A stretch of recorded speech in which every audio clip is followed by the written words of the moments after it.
कि बदल पाएंगे संविधान अगर ऐसी चीजें होती रही और 2024 में नजदीक आ रहा है? मुझे नहीं लगता बदल पाएंगे। ये बदलने के चक्कर में खुद बदल जाएंगे। अच्छा। ये मुझे पूरा विश्वास है। क्योंकि इनकी नीयत में खोट है। जिसकी नीयत में खोट होता है देर सवेर देश को पता चल जाता है। और जिसकी नीयत में खोट हो गया उसका तीर तुक्का अगर चल भी जाता है तो बाद में उसको मुंह की खानी पड़ती है। इनका हाल होगा वही। तो बड़ा जय भीम, जय संविधान, नीला सलाम। तो जैसे कि विवेक डिब्रोय जी के बारे में आपने सबको पता चल ही गया होगा कि उन्होंने किस तरह संविधान के बारे में एक आर्टिकल छापा है संविधान को चेंज करने का।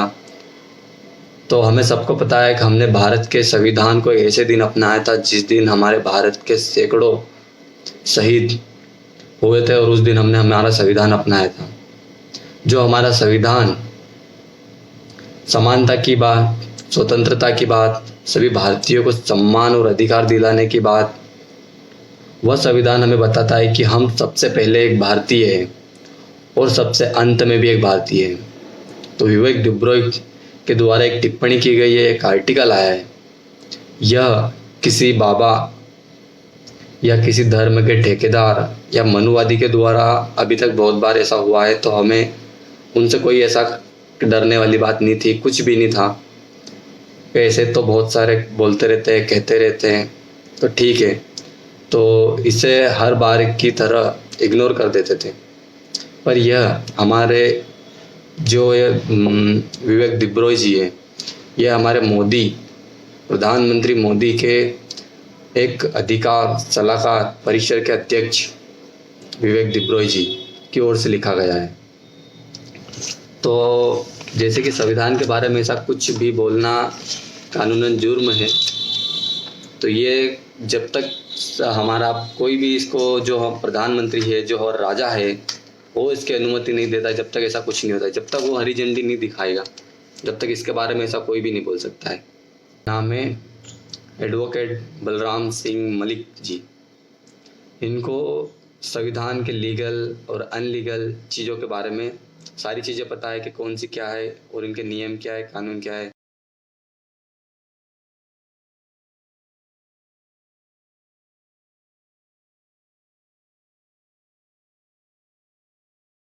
सबसे पहला सवाल मैं इसी चीज पर लेना चाहूंगी, इस बयान के बारे में आपकी प्रतिक्रिया क्या है? द्वारा ये एडवोकेट हमारे पहले तो ये बयान दुर्भाग्यपूर्ण है। किस तरह से इसके और नियम ये कानून बयान होते हैं, विवेक देब्राय नहीं दे रहे, संविधान बदला जाएगा या नहीं बयान बदला प्राइम जाएगा, मिनिस्टर दे रहे हैं।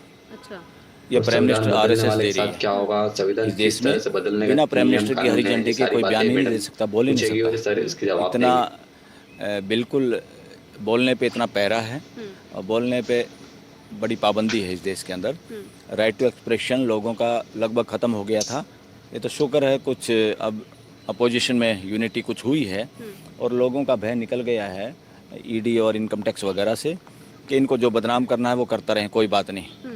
जो पैसा वैसा किसी ने ठगी ठोरी से कमाया भी है, अब लोगों के समझ में आ गया, वो जाएगा तो जाने दो, मगर बोलो, यूनाइट रहो और देश के लिए काम करो।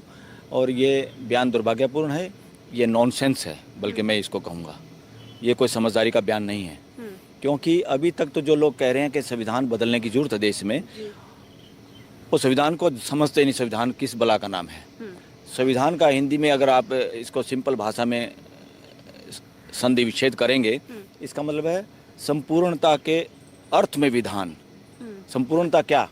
संपूर्णता है पूरा ब्रह्मांड, ब्रह्मांड के अंदर ये पृथ्वी, पृथ्वी पे मिट्टी पत्थर पहाड़, पेड़ पौधे, जीव जंतु और जीव जंतु के बाद आदमी, मानव जाति। और मानव जाति के अलावा यहाँ समझने समझाने का या विधान की किसी को ज़रूरत नहीं है, संविधान की किसी को ज़रूरत नहीं है। सिर्फ आदमी को ही संविधान की ज़रूरत है, ताकि आदमी पूरी प्रकृति के साथ और पूरे दूसरे लोगों के साथ हारमोनी के साथ जी पाए।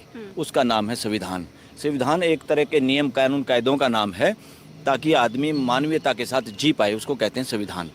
संविधान कोई हिंदू राष्ट्र का, मुस्लिम राष्ट्र का, क्रिश्चियन राष्ट्र का, ये मूर्खता है मानव जाति की। और ये लोग जो सोच रहे हैं, आरएसएस की जो विचारधारा है, आरएसएस के जो फोर फादर्स हैं, उन्होंने किताबों में भी इस तरह का कभी उन्होंने सोचा कि अलग ही हो। ये देश को बार बार हिंदू राष्ट्र कह रहे हैं। कौन कह रहा है? ये हिंदू कह रहे हैं क्या? जिन लोगों के मेजोरिटी को जिनको हिंदू समझा जाता है, वो इसमें कहीं नहीं है। ना उनका विचार है, ना उनको विचार में शामिल हैं वो लोग। ये चंद लोग, इनको मनुवादी कह सकते हैं। मनुवादी क्यों मैं यहाँ कहता हूँ? मैं ये किसी को अपशब्द कहने के लिए नहीं कह रहा। मनुवाद, कोई मनु महाराज थे या नहीं थे, इसका भी हिस्ट्री में अभी कुछ पता नहीं है। कोई किताब है, उस किताब में अगर ये लिखा जाए कि आदमी जन्म से अलग अलग होते हैं, आदमियों में फ़र्क होता है, सब आदमी एक तरह के नहीं होते, ये इससे बड़ी मूर्खता, इससे बड़ी नासमझी कोई नहीं है। और हिंदू समाज की मेजॉरिटी जनता हिंदू, सो कॉल्ड हिंदुत्व की इस मूर्खता से तंग आ गया है। अच्छा। और जो लोग अपने आप को ठेकेदार समझते हैं हिंदुत्व का, जो संगठन बनाए बैठे हैं, इनका समाज में कोई साथ नहीं है। ये देश के नौजवानों को, बेरोजगारों को और उन बच्चों को जो लीडरशिप देना चाहते हैं देश को, उनको यंग एज में पकड़ के उनको पॉइजनिंग करते हैं उनके दिमागों को। और उन्हीं से कभी, अरे इंडिपेंडेंस डे पे भी हमारे हरियाणा में हुआ एक, अभी संभाल का कि मैं न्यूज़ पढ़ रहा था, मुझे बड़ा दुख हुआ कि वहाँ भी हाथों में ध्वज लेके, क्या ध्वज, तिरंगा नहीं, तिरंगे के साथ दूसरे भी ध्वज जो हिंदुत्व के जो बनाए हुए हैं आरएसएस, वो ठेकेदारी जो लिए हुए हैं कि हम ही हिंदू हैं, हम ही हिंदुओं के रक्षक हैं, ये बिल्कुल बकवास है। इस संगठन का हिंदुत्व से कोई लेना देना नहीं है। ये अपने खुद की मर्जी, अपने उन पुरोधाओं, जो इनके कुछ सीनियर लोग, जो पुराने लोग हैं, वो सोचते थे, उस विचारधारा को थोपना चाहते हैं इस देश पे। ये नहीं थोपेगी। अब देश इतना बेवकूफ़ नहीं है, देश की जनता जागरूक है, इनके ये षड्यंत्र सफल नहीं होगा इस देश में। तो ये वही है। मनुवाद का मतलब क्या है, जो आदमी से आदमी में डिफरेंस फील कराए। मानव जाति अस्तित्व में सहअस्तित्व के स्वरूप में विकसित हुई है, इसमें कोई छोटा और बड़ा नहीं है। पूरी मानव जाति, नॉट ओनली इन इंडिया, धरती पे जितने भी मानव रहते हैं, उनकी शकल सूरत में फ़र्क है, कद काठी में फ़र्क है, हार्डवेयर में फ़र्क है, सॉफ्टवेयर एक जैसा है। अरे संविधान तो मानवीय संविधान चाहिए और पूरी दुनिया को चाहिए। हिंदू, मुस्लिम और ईसाई इस तरह के संविधान की बात करने वाले बहुत ही छोटी सोच के लोग हैं और बहुत ही पत्थर युग में इस देश को ले जाना चाहते हैं। ये सफल नहीं होगा। जी सर, इसी आर्टिकल पर एक विपक्ष के नेता का बयान आया। उन्होंने दो चीजें बोली। सबसे पहले उन्होंने बोला कि ये उन्होंने बोला नहीं है, उनसे बुलवाया गया है। साफ साफ उन्होंने बीजेपी पर निशाना साध दिया। दूसरा, उन्होंने बोला कि संविधान में संशोधन और नए संविधान की बात करने में दिन रात का अंदर है। तो एज अ सुप्रीम कोर्ट के लॉयर हम आपसे इस चीज के बारे में जानना चाहते हैं। बिल्कुल, संविधान जो बनाते हैं वो एक संविधान सभा होती है। पहले एक संविधान सभा बनाई थी, वो सभा ने उस संविधान को बनाया था। उन्होंने जो सोचा उस पर डिबेट की। वो मेंबर कैसे थे जब देश इतना विकसित भी नहीं था, मगर उसमें संविधान बनाने की मेन खूबी की अब जो है, जो ये बीजेपी या आरएसएस नहीं चाहती उस संविधान को, मेन बात यही है कि उस संविधान सभा का जो चेयरमैन था वो एक डॉक्टर BR अम्बेडकर थे, जो दलित जाति से आते थे, अछूत जाति से आते थे। इनको वो हजम नहीं हो रही। उस वक्त उनसे ज़्यादा पढ़े लिखे देश में कोई लोग ही नहीं थे। उन्होंने पूरी दुनिया को के संविधानों की स्टडी की। उन्होंने संविधान को एडेप्ट किया इस तरह से कि हमारे देश के लोगों में बराबरी कैसे आए, हर आदमी को आदमी कैसे समझा जाए इस देश में। और उसमें जो रिजर्वेशन की जहाँ तक बात है, वो रिजर्वेशन चाहे पार्लियामेंट में हो, चाहे लेजिस्लेटिव असेंबली में हो, आज ग्राम पंचायत तक भी वो रिजर्वेशन है। उसका क्या मतलब है? नौकरियों में जो रिजर्वेशन का कानून, उसका क्या मतलब है? वो भेदभाव नहीं है। वो जिन लोगों से भेदभाव हुआ, ये भागीदारी सुनिश्चित करने का एक तरीका है।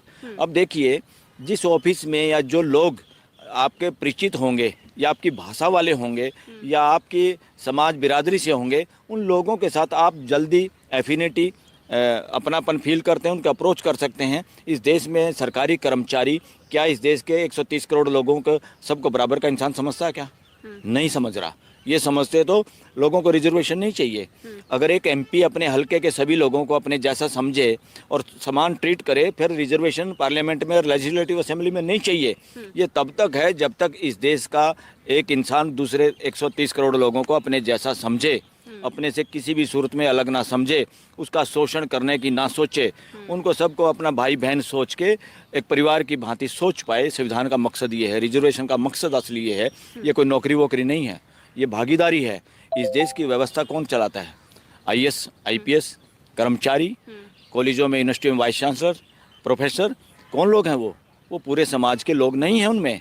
और समाज के जब दूसरे लोगों के साथ वो भेदभाव होता है तो दुनिया भर के केस सुप्रीम कोर्ट में चलते हैं। कर्मचारियों के भी, कोई आदमी सक्षम होकर भी उसको प्रमोशन नहीं दिया जाता सिर्फ जाति की वजह से।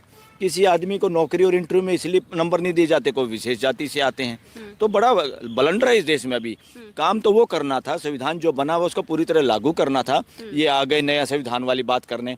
अरे संविधान जो चाहता है, प्रियम्बल जो चाहता है, प्रियम्बल में सोशलिज्म है। सोशलिज्म का क्या मतलब है? इनको सोशलिज्म से बड़ी तकलीफ है। सोशलिज्म क्या होता है कि पूरे समाज को साथ लेके चलना है, पूरे समाज को भागीदारी बनाना है और पूरा समाज ही एक रूप से देश और दुनिया के रूप में जाना जाता है। समाज, परिवार सबसे छोटा रूप है समाज का, और पूरा 700 करोड़ 800 करोड़ धरती के लोग, सारा वो विश्व परिवार है। हम विश्व परिवार की बात करने वाले लोग बात करते हैं वसुधैव कुटुंबकम की, और अब कहने लगे कॉलोनियल। क्या कॉलोनियल है? कॉन्स्टिट्यूशन को कॉलोनियल तो आप हैं कि जहाँ पे प्रधानमंत्री की एक कैबिनेट है, वो कैबिनेट को साथ कितना समय देते हैं। अगर आप आरटीआई में देखें, कैबिनेट के मंत्रियों के साथ कितना डिस्कशन किया प्राइम मिनिस्टर ने, मुख्यमंत्री अपने कैबिनेट के साथ कितना डिस्कशन करते हैं, मुख्यमंत्री अपने एमएलए से कितनी देर बात करते हैं, कितना मिले हैं, और एक प्रधानमंत्री अपने एमपीओ से कितनी बार मिला है, और इस देश में पार्लियामेंट में और विधानसभाओं में कितने घंटे चर्चा हुई है। क्या करते हैं एमएलए एमपी?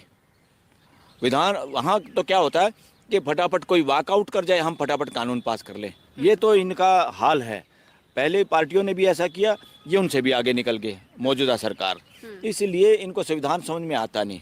इनको एजेंडा एक ही है कि अपने लठ के बूते पे सरकार चलाना। जो लठ इन्होंने नई पार्लियामेंट में रखा है, जिसको ये सेंगोल बोलते हैं, वो एक लठ है।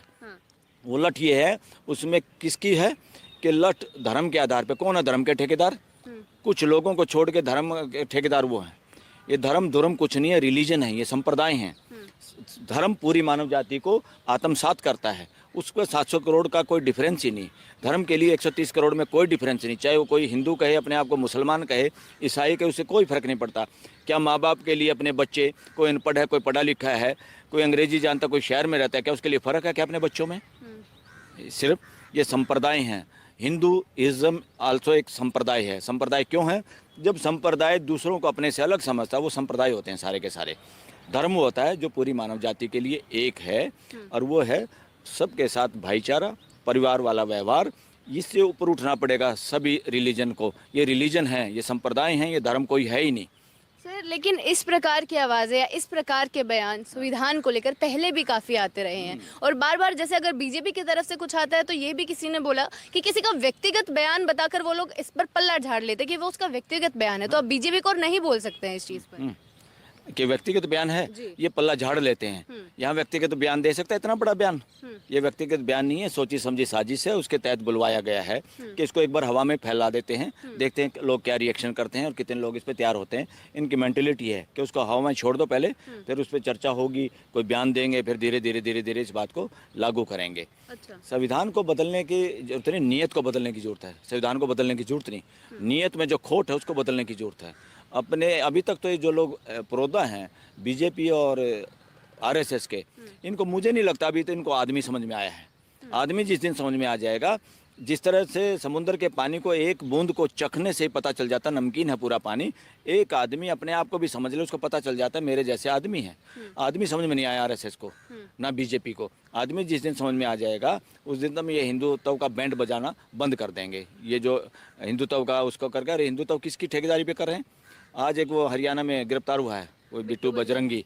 अब ये कह रहे हैं हमारा मेंबर नहीं है, वो विश्व हिंदू परिषद और या बजरंग दलों से पीछा छुड़ाना चाहते हैं। और ये हमारे बेरोजगार बच्चों को और उन बच्चों को जो बेरोजगार हैं या जो कहीं ना कहीं लीडरशिप में आना चाहते हैं, उनको गुमराह करते हैं और उनका मिसयूज करते हैं, उनको गलत रास्ते पे चलाने का काम करते हैं और देश को और समाज को विभाजन करने का काम करते हैं। सर, आपने बोला कि एक क्वेश्चन लेना चाहूंगी इसमें। आपने बोला कि ये प्रयोग कर रहे हैं कि जनता कैसे रिएक्शन देती है इस चीज़ पे, ऐसे बयान जारी करके। क्या लग रहा है कि बदल पाएंगे संविधान अगर ऐसी चीज़ें होती रही और 2024 भी नज़दीक आ रहा है? मुझे नहीं लगता बदल पाएंगे। ये बदलने के चक्कर में खुद बदल जाएंगे। अच्छा, ये मुझे पूरा विश्वास है, क्योंकि इनकी नीयत में खोट है। जिसकी नीयत में खोट होता है देर सवेर देश को पता चल जाता है, और जिसकी नीयत में खोट हो गया उसका तीर तुका अगर चल भी जाता है तो बाद में उसको मुंह की खानी पड़ती है। इनका हाल होगा वही। पीएम मोदी ने लाल किले से बोला कि अगले साल भी यही भाषण देने आऊंगा। इससे बड़ा मूर्ख भाषण किसी प्राइम मिनिस्टर का हो नहीं सकता। पीएम मोदी को अपना पिछला हिसाब देना था। जब हमारे यहाँ भी society SCBA supreme court bar association के इलेक्शन जब होते हैं, या किसी भी सोसाइटी के इलेक्शन होते हैं, किसी भी देश राज्य के होते हैं, लास्ट में अपनी परफॉर्मेंस उस समाज को देने की उसकी ड्यूटी बनती है। इस भाषण में उन्होंने अपनी सारी परफॉर्मेंस देनी चाहिए थी। क्या क्या उन्होंने वादे किए हुए थे? 15 लाख वापिस। अरे इतनी झूठ बोल सकते हो? देश को मूर्ख समझ रहे हो कि तुमने मजाक बना लिया, अपनी पॉकेट में समझ लिया ये देश? तुम इस तरह की बातें कर सकते हो? इतने रोजगार, ये वो वो हिसाब देने की बजाय बोले मैं 2024 में दूंगा हिसाब किताब। जैसे वो इतना आगे का भी भविष्य देखने वाला आदमी हो गया कि मैं इतना कॉन्फिडेंस है मोदी में, ये कुछ नहीं, उसकी साजिश है। मुझे नहीं लगता देश जो हिसाब नहीं दे रहा अपने 5 साल का, उस हिसाब को रद्दी की टोकरी में डालता है और 24 में कहता है हिसाब दूंगा। तो इससे चालू भाषण क्या हो सकता है देश के लिए? और इससे किसी प्राइम मिनिस्टर का इससे गिरा हुआ, इससे भगोड़ा भाषण नहीं हो सकता। अच्छा, Yes. आप 15 अगस्त के भाषण के बारे में बोल रहे हैं? यस यस बिल्कुल, ये किसी भी प्रधानमंत्री से उम्मीद नहीं है। उसकी गरिमा खराब हुई इस पद की कि वो देश जो चाहता है कि ये इस बात पे कुछ बोलेगा प्राइम मिनिस्टर, उन्होंने कुछ नहीं बोला। वो गरिमा की बात करते हैं, जो ये देव अभी जो आया कि इन शब्दों का क्या मीनिंग है, डिग्निटी का क्या मीनिंग है। इस देश के हर एक नागरिक की लाज लज्जा इज्जत एक समान है, ये डिग्निटी का मतलब इसको अभी समझ में नहीं आया इनको। और जिस तरह से इन्होंने पंगे कराए वहाँ मणिपुर में और जिस तरह पंगे करवाए मेवात में, ये इस तरह से गुंडे मवालियों की तरह काम करते हैं। जो सैटरडे संडे को के कोर्ट खुली हुई नहीं, लोग अप्रोच नहीं कर पाएंगे और स्टे नहीं होगा कोर्ट से, और पीछे से मकान गिरा देते हैं। अरे तुम्हारा रूल ऑफ लॉ में विश्वास हो, जिसने इलीगल बिल्डिंग बनाई है तुम उसको सरेआम नोटिस दो ना, उसमें डरने की क्या बात है? उसमें अंधेरे में और शनिवार इतवार को ढाने की क्या जरूरत है? तुम ओपनली उसको किसी भी वर्किंग डे में कर सकते हो कोर्ट का ऑर्डर लेके। दिल्ली में जितने भी इलीगल मंदिर हैं, चाहे मजार हैं, चाहे मस्जिद हैं, सड़कों पे जो हैं, सब लोगों के आने जाने में दिक्कत हो रही, वहाँ तो तुम्हें दिखाई नहीं देता। वहाँ तो अंधविश्वास को बढ़ावा दे रहे हो। ये देश को अंधविश्वास में डाल के कमज़ोर कर रहे हैं। और आप खुद उन ग्रंथों की कोई बात नहीं मानते। ये जिन ग्रंथों को बाहर हाईलाइट करते हैं, उन ग्रंथों की एक बात ये नहीं मानते। ये बिल्कुल ढोंग कर रहे हैं इस देश को बैकवर्ड बनाने की साजिश है। और ये वो लोग हैं जिन्होंने आज़ादी में भी सहयोग नहीं दिया और आज़ादी का विरोध किया। ये वो लोग हैं। और लोग वो तो क्या है, दूसरे अपोजिशन की जो सरकारें थीं